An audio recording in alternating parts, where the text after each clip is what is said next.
Well, my name is Anika, and I just graduated in May 22 with a degree in human development and psychology and an emphasis in sacred psychology. It was a really random, weird, synchronous occurrence, actually. I had actually been planning to move to Germany to get an undergraduate degree because it's free. Like, I was learning German and I was doing the whole thing. And someone had said the words sustainable food systems to me like 6 months before, and it had just like stayed in my head. And one day I just like searched sustainable food systems and Prescott College came up, and I like looked at it a little bit and I was just like, hmm.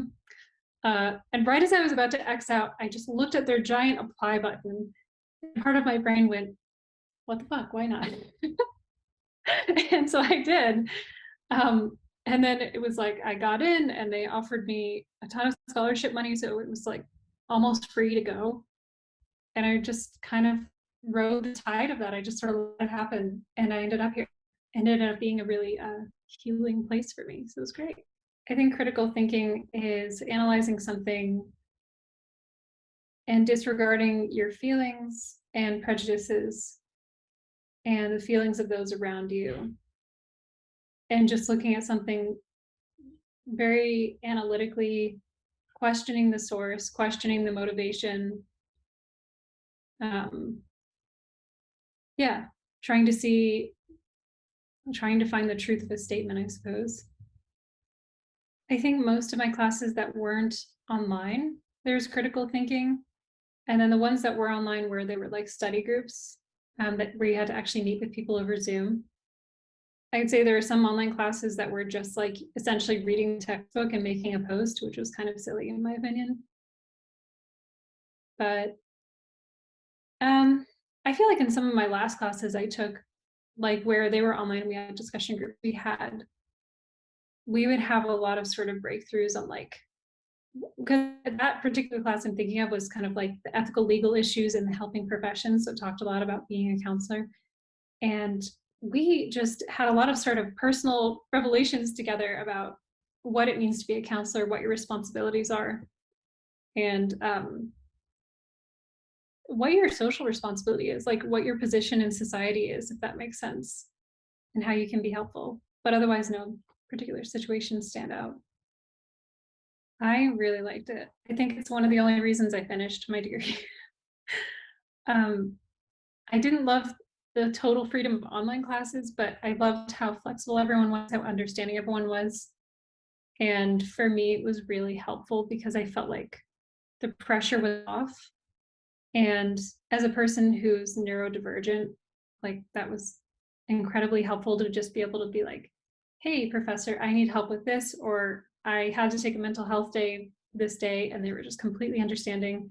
And in general, I just felt like everything was so, yeah, everything was so flexible that it was really good for me for the most part. I think what could be better is sometimes like the structures of class could be clearer. I feel like things are changing a lot, like all the time. Even like seriously, every second email I get from Prescott College, there's a correction sent 5 minutes later. And I feel like the syllabuses are like that, and the teachers are like that, and everything does seem kind of cobbled together. So I feel like that could improve, and like that would make life a little easier, or would have made life easier for me. So in that sense, more structure would have been better. Prescott College attracts people who are not traditionally academic. So that could be a huge part of it. But for me, it's kind of the same reason at the community college in my hometown, I was able to like do college well for the first time and take a bunch of classes there before I came to Prescott College. And it sounds terrible, but it's like the bar is on the floor. And that for me is great. I do not do well with academic pressure. I had a lot of like baggage from that from high school. And yeah, that lack of pressure is what allows me to succeed. And I think I knew that. And I was determined to get a degree. And it didn't give me, like going to class never gave me anxiety for the most part, which was really great, really helpful. So I think that is what like allowed me to actually get there. I took a couple of environmental studies classes my first semester, and then literally my next 3 semesters were like nonstop psychology classes, and a lot of times more than full time. So I didn't do a lot of like interdisciplinary stuff.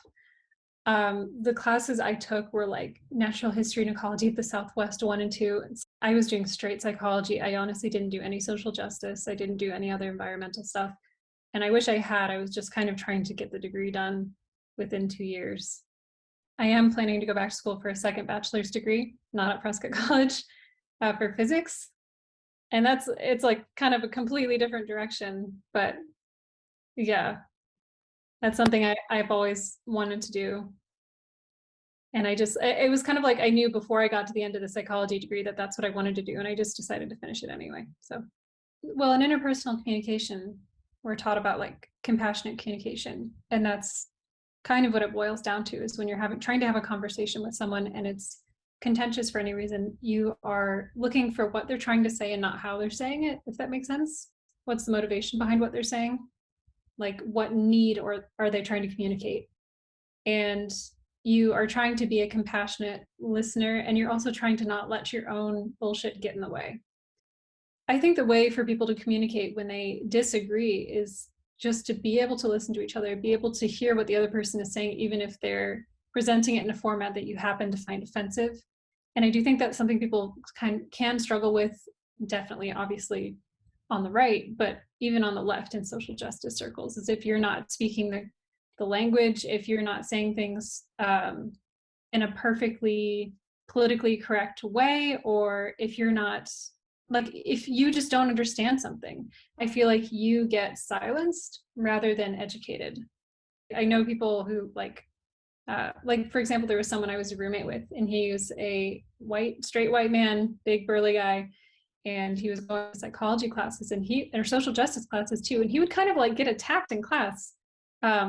Like he would be the placeholder for straight white male, and people would be very like kind of aggressive towards him, and he would just be like, dude, I'm just trying to learn. Like, and it's like, it feels performative to me sometimes. Things that have made me feel really safe in classes at Prescott College were having really small classes, and so you get to know people really well, especially in psychology, because everyone like ends up dumping their trauma. And obviously having accepting professors, which has always been the case for me. And like you said, a lot of times when we were going to discuss something that might be difficult, they would just start with, you need to leave, just leave, no questions asked. And sometimes people would. But I think for me, especially just having the small class where you know everyone and everyone's shared their personal stuff and you trust each other, that to me helps facilitate that feeling of like, I can say something to these people and they're not going to write me off because we have some kind of connection and we can talk about it. And I have had to utilize like leaving class in certain psychology classes. Like, it does happen. I think the biggest thing would be organization. I think sometimes it's really unprofessional, and that is actually a little embarrassing. Like, I know the virtual orientation this year, they just didn't work out the technical details or practice beforehand. So they like sent out this big thing about, oh, it's the virtual ceremony, blah, blah, blah. And then it just didn't work. And people and their families all tuned in. That's embarrassing. Or the thing where it's like every second email, there's a correction sent 5 minutes later, or syllabus is constantly changing and no one really knows what's going on. Everyone goes to DOS for everything. Like, I just feel like that part bothers me, and I love how like laissez-faire we are about everything, but at the same time, I think there needs to be a little more solidity to some of the way that Prescott College is structured. Otherwise, I had a good experience, and yeah, every single person I think that I met at PC was pretty amazing. So yeah.